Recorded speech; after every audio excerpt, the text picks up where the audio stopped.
O presidente dos Estados Unidos recebeu em Washington o primeiro-ministro do Canadá, Justin Trudeau, em um encontro que reforçou a relação entre os dois países, apesar das divergências. Trump não poupou elogios ao chamá-lo de um bom homem, embora às vezes complicado, e garantiu que ambos os lados chegarão a um acordo comercial justo. O Canadá, vale lembrar, é o único membro do G7 que ainda não fechou um tratado com os Estados Unidos, e essa tensão tem gerado consequências concretas. O número de canadenses cruzando a fronteira para viagens aos Estados Unidos caiu cerca de 23% nos primeiros 7 meses do ano. Mas o que dizer aos canadenses que agora evitam os Estados Unidos por medo de discursos sobre anexação, guerras comerciais, taxas de segurança nos aeroportos e incertezas sobre o futuro? A resposta é simples: entendo perfeitamente. Os americanos não querem comprar carros fabricados no Canadá, e não é difícil entender o motivo. Afinal, enfrentamos o mesmo dilema. Detroit, que já foi o coração da indústria automobilística, ficou vazia enquanto as fábricas migravam para o Canadá, o México e outros países. Agora, porém, o jogo virou. As empresas estão voltando, e os investimentos estão fluindo de volta para solo americano. Recentemente conversei com Mark sobre isso.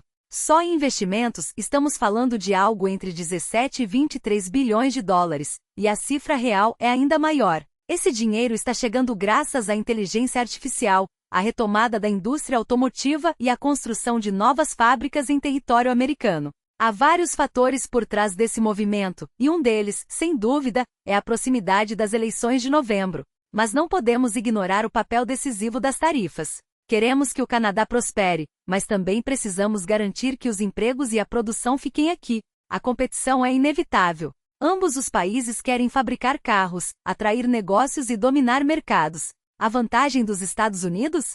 O mercado interno gigantesco, algo que nenhum outro país pode igualar. É uma realidade que não podemos ignorar. Então, por que a União Europeia e o Reino Unido conseguiram fechar acordos e reduzir tarifas, enquanto o Canadá ainda patina? A resposta está na disposição de negociar com seriedade.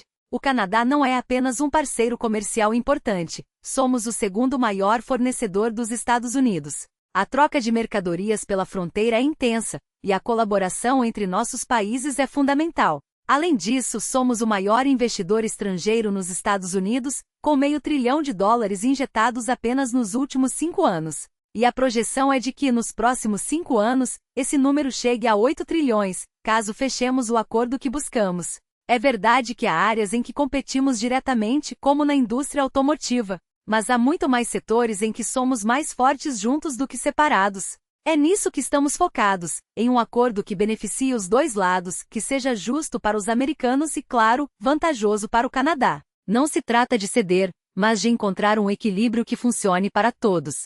Um dos projetos mais promissores em que estamos trabalhando lado a lado é o chamado Domo Dourado, um sistema de defesa avançado que Reagan sonhava em criar décadas atrás, mas que só agora a tecnologia tornou possível. Essa parceria será um divisor de águas, especialmente em um mundo tão instável. A proteção mútua é uma prioridade, e essa iniciativa pode mudar o jogo para ambos os países.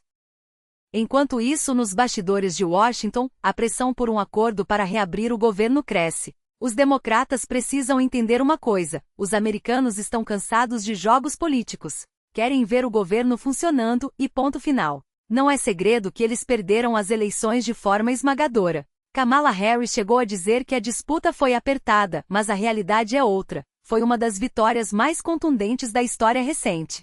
Ganhamos no voto popular por milhões de votos e conquistamos o colégio eleitoral com uma margem impressionante, 306 a 227. E não foi só isso. Vencemos em mais de 2.500 condados, contra apenas 525 deles. Não foi uma eleição apertada, foi um mandato claro para governar. E esse mandato inclui buscar a paz no Oriente Médio, algo que tanto eu quanto Mark queremos ver acontecer. Depois de décadas de conflitos e milhões de vidas perdidas, finalmente há uma chance real de acordo. Já mediamos 7 outros acordos na região, e todos foram bem-sucedidos.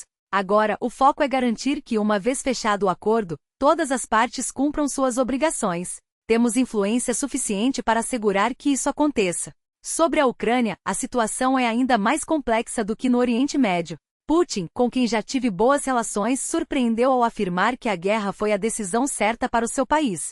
Recentemente, ele celebrou a anexação de regiões como Donetsk e Luz, argumentando que a maioria da população votou a favor da integração à Rússia. Enquanto isso, as forças russas avançam, recuperando territórios e fortalecendo sua indústria de defesa. O conflito está longe de terminar, e as consequências são imprevisíveis. Mas voltando ao Oriente Médio, que garantias os parceiros árabes têm de que Israel não retomará as operações militares após a libertação dos reféns?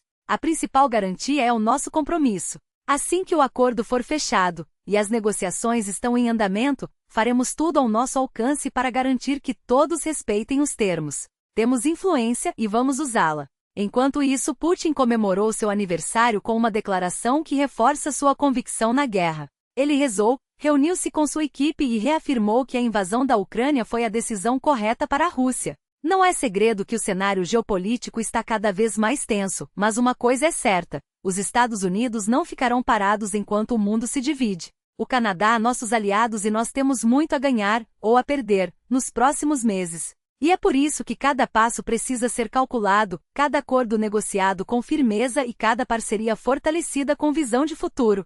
Com novos carregamentos de armas, enquanto aceleramos o desenvolvimento e a entrega dos mais avançados sistemas de defesa para nossas forças. O inimigo, apesar de seus esforços desesperados, recua em toda a linha de frente, deixando para trás posições que antes julgava inexpugnáveis. E é nesse contexto que o regime de Kiev, em um ato de desespero, tenta impressionar seus patrocinadores ocidentais com ataques covardes contra alvos civis, escolas, hospitais e infraestrutura energética. Mas saibam de uma coisa, isso não os salvará. Nossa missão é clara: proteger cada cidadão russo, cada instalação estratégica e cada pedaço de solo que garante a segurança e a soberania da nação.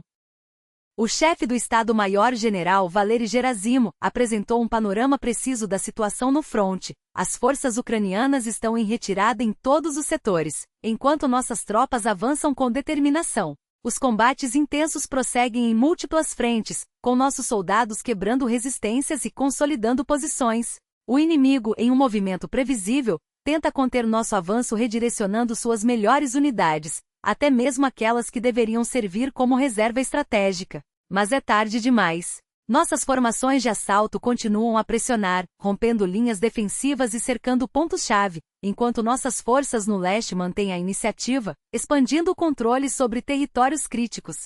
Desde o início de setembro, mais de 200 quilômetros quadrados foram recuperados sob nossa bandeira, um avanço que reforça a posição da Rússia e enfraquece ainda mais a capacidade de Kiev de sustentar essa guerra sem sentido. Enquanto isso, no cenário internacional, as relações seguem seu curso, sem surpresas, sem gestos vazios. O que importa é a realidade no terreno, e essa realidade é inegável. A Rússia não recuará, não negociará sob pressão e não permitirá que seus interesses sejam ameaçados. A história está sendo escrita agora, e cada movimento conta. Por isso, é essencial que estejamos unidos, informados e preparados para os próximos capítulos. Não perca nenhum detalhe e acompanhe, compartilhe e faça parte dessa narrativa que definirá o futuro.